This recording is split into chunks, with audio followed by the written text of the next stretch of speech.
Привit. I'm Chuck Olinik, a Ukrainian-American who was baptized with the name Yaroslav, which is conveniently the name I use in the historical reenactment group, the Society for Creative Anachronism. Well, I've been trying to unravel a bunch of Slavic folklore and mythology and customs, as well as some of the history through my YouTube channel, which, by the way, would be really nice if you subscribe. And today, it's the summer solstice, which is why I'm wearing a bright yellow kosovorotka. And so we're going to kind of get into the rites surrounding the longest day, shortest night of the year, and about Kupalo and Kupala. It's also the rites surrounding Ivan Kupalo Day or Ivan Kupala Day, John the Baptist Day, which is June 24th. And it's going to get a little confusing, all right? Anciently, the summer solstice was known as the Feast of Kupala, who was the god of vegetation and of healing waters and of peace. But we can't make this simple because he's also connected to Yarilo, the god of fertility and erotic sexual love, and Kostromo, the male counterpart of Kostroma, who's linked to grain, and Lado, who's the male counterpart of Lada. So it gets a little confusing. Don't worry, it's going to get even more confusing. There's also Kupala, which some sources say is a Slavic goddess of joy and water, a goddess of fertility. She's tall, smiling, with eyes of blue skies and hair as golden as ripening grain. Her strong arms are as creamy as the milk of young cows, her bosom deep with promise, and her hips curved as the swell of the earth. She's also known by the name Solstice, meaning sun, as the goddess of the warm, bright sun. Oh, let's just make it a little more complicated. She's sometimes considered to be married to Yarilo, but Yarilo is supposed to be another version of Kupalo. Then there's the sources that say she's a pseudo-deity. She's made up, created by medieval chroniclers, and basing that on Kupala night and the rituals surrounding that of purging and purification being performed with water and with fire.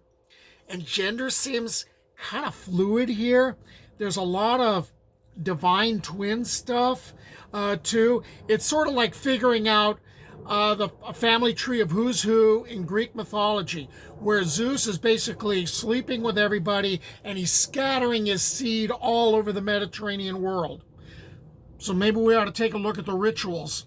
Calendar-wise, Kupala night is opposite to the winter holiday Kolyada. The celebration relates to the summer solstice, when nights are the shortest, and includes a number of rituals involving herb collecting, bonfire lighting, and bathing in a river. The root word for either Kupala or Kupalo is the verb kupa, which can be translated into give a bath, clean, or water. The fern is sacred to Kupalo. During his night, trees could leave the ground and speak, and to understand them, one needs a fire flower, a fern's flower. So around midnight, the red fern flowers would bloom, and they would climb up the length of the plant, and they explode in a bloom of fire, and that's supposed to be happening around midnight. And it's glowing so brightly that you can't really look at it directly. So in Russia, people believe that those who saw this red flower would have all their wishes come true. In Ukraine, it's believed that you could find treasure. In Belarus, people believe that finding the flower would give the finder the power to understand the language of birds and animals. And by tradition, unmarried women, and they're basically wearing garlands in their hair, they're the first to enter the forest. And then they're followed by young men. And thereafter, you got the quest to find herbs and the fern flower, and that could lead to the blooming of relationships between pairs within the forest who are in the forest at midnight. Do the math. Of course, to gain the flower, one has to trace a circle on the ground and stay inside and don't gaze at the guardian demons, because apparently there are guardian demons. There's a bigger problem. Ferns don't produce flowers. They reproduce by spores. As part of the rites concerning Kupala night, and even now as Ivan Kupalo, young women would weave wreaths of wildflowers to wear in their hair. In Belarus, Russia, and Ukraine, these young women would make a wish and set the wreath in a stream or pond, often with a lit candle.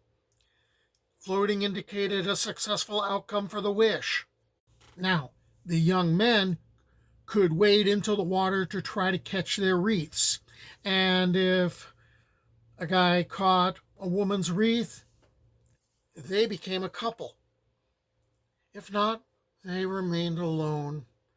Of course, no one reported what's going to happen if the woman doesn't like the guy who grabbed her wreath and walks up to her and says, "Hey, look what I found." Giving the nod and the wink. No one knows. Part of the way you were expected to celebrate the solstice and then later Ivan Kupalo Day is people were supposed to go bathe in the rivers and ponds, especially young women and men together and naked. All right. You were supposed to bathe until twilight, and this was supposed to help purify them. Of course, this also is connected with fertility, so again, do the math. At twilight, fires were kindled. Young people would leap over the flames of bonfires in a ritual test of bravery and faith. In Ukraine, people believe that how a couple leaps over a bonfire predicts the future of their relationship. If the couple can hold hands throughout the leap, or if a spark follows them, they will stay together. The failure of a couple in love to complete the jump while holding hands is a sign of their destined separation.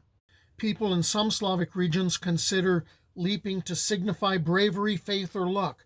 The highest jumper receives the most luck, has the strongest faith, or is the bravest. In other Slavic regions, the act of leaping purges sins and improves health. In Russia, mothers would burn the clothes of sick children to heal them. Some people believe that items blessed by holy water should be burned in these bonfires. Wheels made of dry grasses would be set on fire and were sent down the rolling hills. This was sort of considered a sad event, for it represented the fact that the season had turned and the sun was at its apex and was about to decline. In Russia and Ukraine, people considered Kupala Eve also a time of danger, and people tended to not want to sleep. Of course, maybe part of that was because it was a festival, but think about it.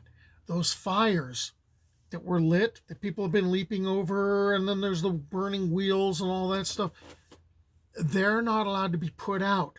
They're supposed to just smolder and then go out. So maybe there was a concern that there's a bunch of fire loose, and it might get a little dangerous. Okay, during the ritual, women harnessed themselves to a wagon, went in a procession into the forest, and they're going to choose a birch tree. And it's going to be stripped of its lower branches, and the upper ones are going to be left to form a crown. And there was a cockerel that was sacrificed, and as the cockerel died, the worshippers were supposed to dance around the tree. The tree is then solemnly transported to the festival ground and fixed in the ground, and it's hung with garlands of flowers, and men aren't allowed to touch this. Also, there's a straw idol of Kupala that's covered with ribbons and necklaces that's carried in a procession to the holy river to be drowned, or maybe thrown in the holy fire to be burned to carry away evil. So here's a couple of different Kupalo effigies. If you take a look at the second one, looks like there's a wheel at the top. I wonder if that's supposed to remind us of the burning wheels. So when Christianity came in, all that pagan stuff had to go away or kind of got transformed. And Kupala and the related cult were Christianized as the cult of John the Baptist. So Kupala night becomes Ivan Kupala or Ivan Kupalo, John the Baptist. There's that connection of from bathing, it goes to baptism, and the holiday gets moved from the solstice over to the nearby June 24th. Okay, so that's another one out of the way. I'm going to see what other Slavic stuff I can find. Do побачення.